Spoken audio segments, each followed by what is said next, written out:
Hi Year 12, welcome to this lecture looking at the British judiciary and some of the reforms that have taken place as part of this institution, and we're going to evaluate to an extent the effectiveness of these reforms and look at the impact of the Human Rights Act on our judicial system as well.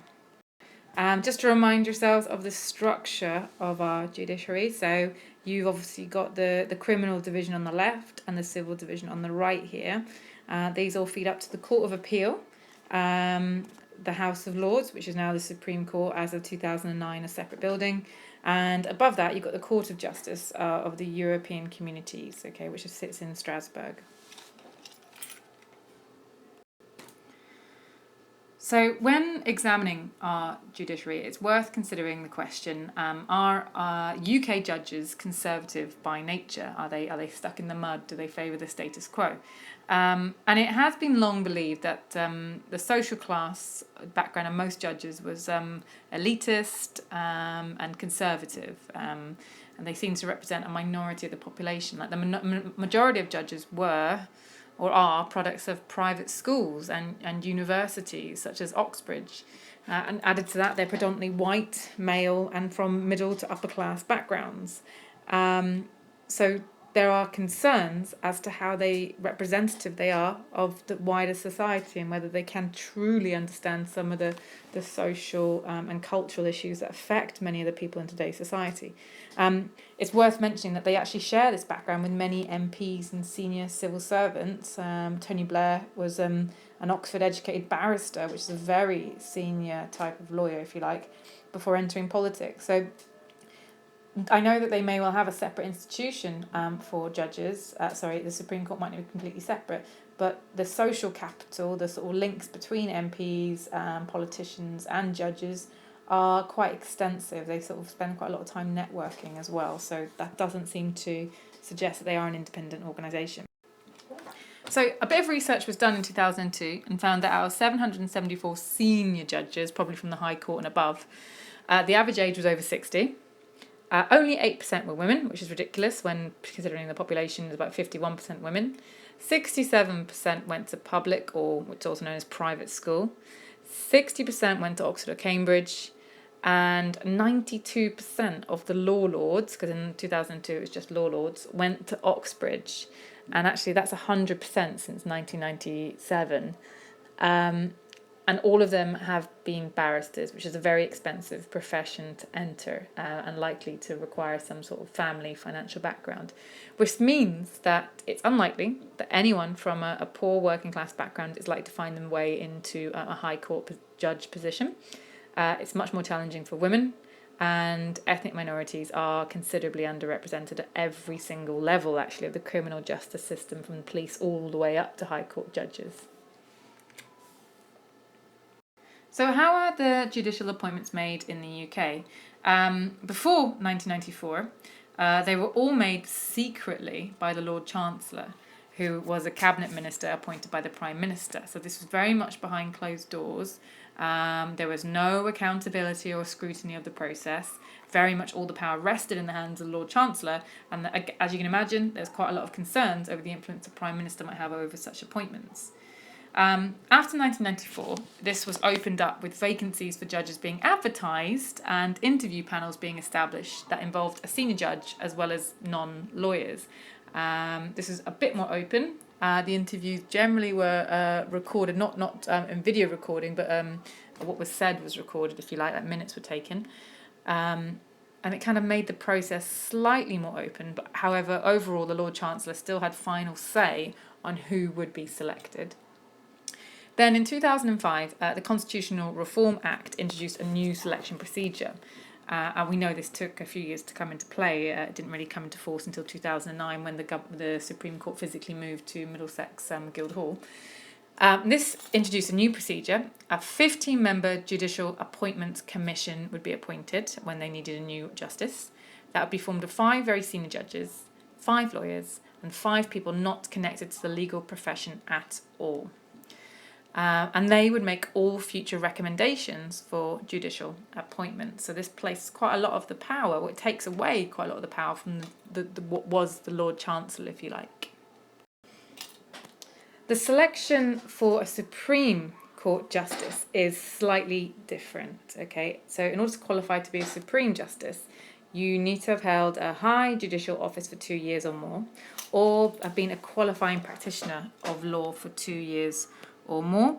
And that can be someone who's held a senior courts qualification, or an advocate in Scotland, for example, or a member of the bar in Northern Ireland.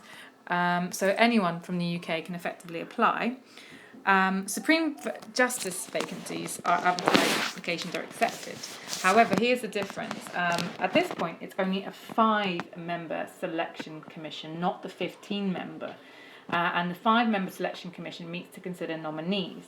Now, the 5 people will consist of the President of the Supreme Court, a Deputy President of the Supreme Court, 1 member of the Judicial Appointments Commission, the 15 we talked about previously, 1 member of the Judicial Appointment Board for Scotland, and 1 member of the Northern Ireland Judicial Appointments Commission. So it's only a 5-member commission that will interview and shortlist candidates, if you like. Once the selection commission has picked their candidate, their nominee, they will recommend to the Lord Chancellor for final approval. The Lord Chancellor can technically reject those recommendations, but must justify those reasons for doing so. But in reality, it is expected that he or she will go with the recommendations, and they are not allowed to repeatedly reject recommendations made by this commission. The final step is the Prime Minister will make the recommendation to the Queen, and the Queen officially appoints. The Prime Minister can't stop this. He has to go with the recommendation from the Lord Chancellor, which came from the Selection Commission. So when we think about the sort of Lord Chancellor role, it is an ancient title. It's over 1,400 years old. It's older than the Prime Minister title. And there was considerable outcry in 2003 when Blair announced that the title was going to be abolished. So the 2005 Reform Act retained the title of Chancellor, and there he is, but removed much of the traditional powers. A bit more of a figurehead type role now, I suppose. And the job mainly has been combined with the cabinet position of Secretary of State for Justice. So the current office holder is the Justice Minister, Michael Gove. He is also our Lord Chancellor, if you like. This role is steeped in history, and actually one of the sort of ceremonial roles of the Lord Chancellor is to hand the Queen her speech at the state opening of Parliament in November. But predominantly it's a ceremonial role, but it hasn't had much, it doesn't have much bite anymore. So just going into more depth about the Constitutional Reform Act. In 2003, government announced plans to reform. The Act came about in 2005 and did take a few years to implement. It separated the Law Lords from the House of Lords and created the UK Supreme Court, separate from the legislature, and that allows it to scrutinise the creation of legislation. They lost their powers to vote on legislation. They are no longer allowed to vote on legislation. As I mentioned before, Lord Chancellor was scrapped, but the title was kept, and a new Judicial Appointments Commission, or JAC, was appointed in order to take over his role appointing senior judges. So when we try and think about assessing the impact of the new Supreme Court, this is when I'd like you to use your textbooks, and you'll need to turn to page 20. Tangible, so these are the real difference that these sort of reforms have met. I'd like you to make notes on sort of the appointment and composition, make notes on the power, and make notes on the judicial independence, right? I'd also like you to have a look at the intangibles. So these are things that are a bit more difficult to see, but they're still quite a significant, they still have some sort of impact. And that looks at the importance of physical separation, the lifting of restriction on television cameras, and changing the way that rulings are delivered, and the relationship between the court and government. Okay, so I'd like to make note in those different areas, and we can talk about that in class next lesson. So, one of the key responsibilities of the Supreme Court and the Appeals Court is judicial review. And I thought we'd look at how exactly this operates in UK courts. So, as you know, the Supreme Court interprets the precise meanings of Acts of Parliament and applies them and implements them to day-to-day situations. And they can also carry out a judicial review of government actions. And when I say actions, I mean like the laws or orders or bills they try to pass. And this is when the government has acted beyond its legal powers, what's known as ultra vires, which we've looked at before. If the government has acted in a way that can be shown as improper, unfair, or irrational, they can declare it as ultra vires. So a good example of this is when they froze the assets of... They released an order that froze the assets of some terrorist suspects in response to, I suppose, the happenings in sort of Afghanistan and Iraq. And they declared that these orders were actually ultra vires. The government had gone beyond its legal powers, and apologies for spelling terrorist wrong there. These orders allowed them to freeze these assets without a trial, which the Supreme Court said actually this encroaches on the fundamental right of a trial and a right to defend yourself, and these people were not being given the right to defend themselves. It is worth mentioning, though, ultra vires, all they can do is say you've acted beyond your legal power, you need to review what you've done. They can't say this law is not in place. All they can do is advise, if you like. Arguments have been made that actually the UK courts are taking on more and more of a political role, it becoming more politicised, which isn't the same with them being influenced by politics, but they are becoming a stronger part of our political governance, if you like. Government decisions are being reviewed more and more often by the courts in matters ranging from asylum applications, terrorist suspects, immigration law, and equal opportunities issues. It's also worth noting that they are considering the English votes for English laws. That is a potential bill that's going to create a lot more work for the Supreme Court. Where, for example, members of the Scottish National Party might try and bring the case against the government, saying that the law that they're saying is just for English people will affect Scottish people as well. So this is also going to lead to a politicisation of the Supreme Court. They're going to be weighing into matters of government, if you like. So, can senior judges ever truly be independent? Now, we did talk about this very, very briefly in class. Judges cannot be removed from office except for misconduct, so they don't have to worry about the changing whims of whoever's in power. They don't have to face an election process, so they don't have to be popular or populist, so they can make decisions that fundamentally are unpopular but correct in the light of the law. The media is forbidden from commenting on a legal case while they're in progress. So this stops public pressure building up against justices to make a decision in a particular way. They can only report on them as they are happening. They're not allowed to kind of suggest a judgment or allude to something going well or not well, if you like. And obviously, the appointment of Supreme Court justices not being made of politicians, it moves us towards independence. But there are concerns about judicial independence, okay? Under the old model, there was lots of concern about the effectiveness of the judicial independence, particularly on the appointment process, because it was controlled so much by the Prime Minister and the Lord Chancellor, which sort of fused that role of head of judiciary and cabinet minister. As a result, judicial independence was seen to be a bit of a nonsense, a bit of a fiction, if you like.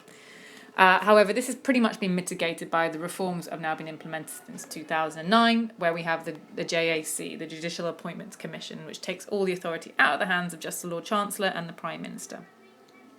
What's probably becoming a bit more of a concern is about how judicial and judicial independence stems from a growing willingness of ministers to publicly criticise courts.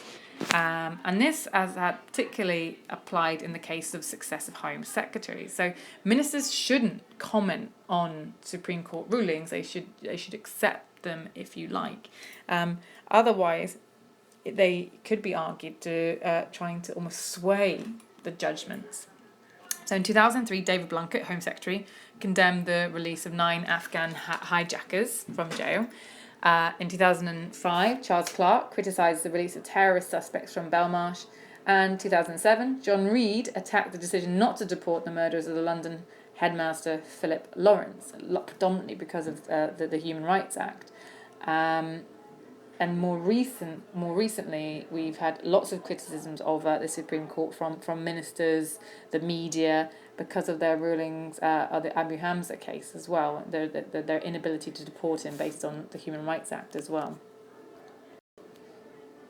Speaking of which, I thought we'd look a bit more at the details of the Human Rights Act and its history. And apologies, the bottom of this slide's been cut off, so I'm just going to have to read it at you, I'm afraid. So the Human Rights Act is based on what is the Human Convention on Human Rights, and it was established around about 1950. At the same time, there was a UN Declaration of Human Rights as well. That was a bit earlier. I think that was 1949.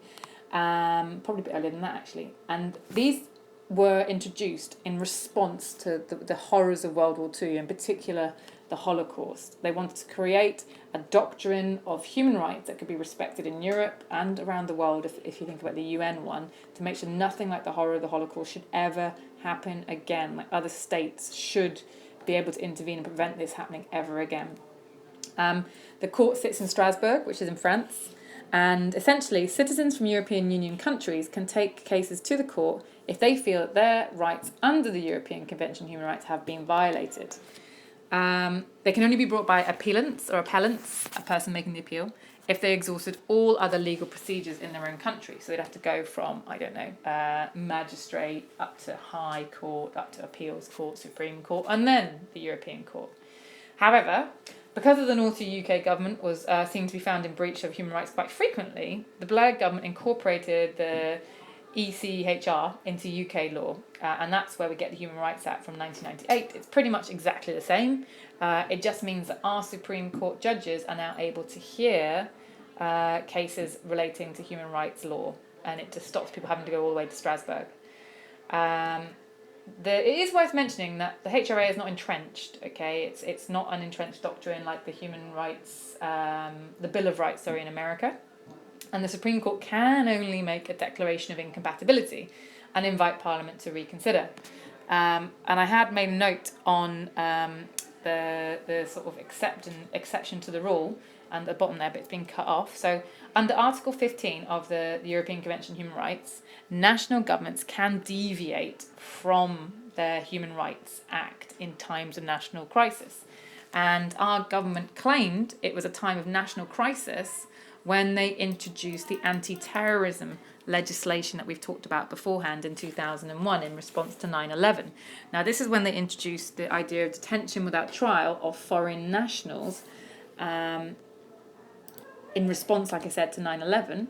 And our Supreme Court, which at the time sort of resided within the House of Lords, they did rule that this was in conflict with Article 5 of the Human Rights Act. But all they could do was make a declaration of incompatibility. They couldn't do anything about it, and the government claimed this was fine because it was a time of national crisis. So to an extent, the Supreme Court does have a certain amount of authority, but the government did override it at this point, so you could argue that they can be a little bit toothless at this sort of point as well. Finally, I thought we'd have a quick look at the role of the Human Rights Act and the Jamie Bulger case. Some of you who might have studied psychology might have come across this case. Jamie Bulger was a young boy who was quite tragically killed by two 10-year-old boys up in Liverpool. He wasn't just killed, he was tortured before he was killed in quite a savage way. Obviously, there was quite a lot of public horror at this case. There's 4 articles that are involved in this particular case. Article 2, the right to life. Article 3, the prohibition of torture. Article 8, respect for private and family life. And finally, Article 10, freedom of expression.